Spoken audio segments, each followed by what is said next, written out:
From our North Idaho newsroom tonight, the city of St. Mary's and 2 companies have agreed to clean up contaminants left behind from a former treatment plant on the St. Joe River. As KXLY4's Tania Dall reports, cleaning up the mess is expected to cost big bucks, and for many living in the area, it's decades overdue.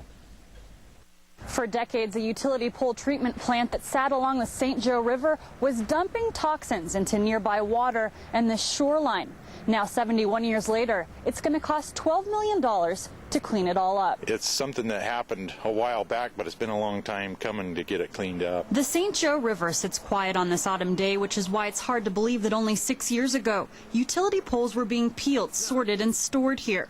Log trucker Floyd Turner remembers those days. It was called B.J. Carney Pole Mill, and we'd haul the poles out of the woods, cedar poles, and then they would debark them here and cut them to length. The Environmental Protection Agency says the trouble started back in 1938, when creosote used to treat poles began seeping into the water and soil. It was kind of before my time when they were treating the poles. Turns out the chemical used to protect wood was bad for the environment.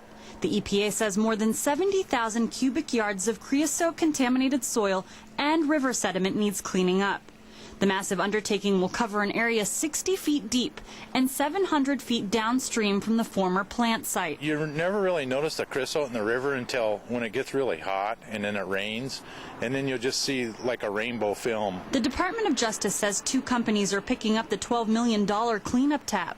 Carney Products Company Ltd. and B.J. Carney and Company LP. You got to be honest about what's going on in the water and make sure that everything's clean, but at the same time do it in a way that it doesn't hurt the town. Even though the contamination is on city land, St. Mary's city attorney confirms that for now, no tax dollars are being used.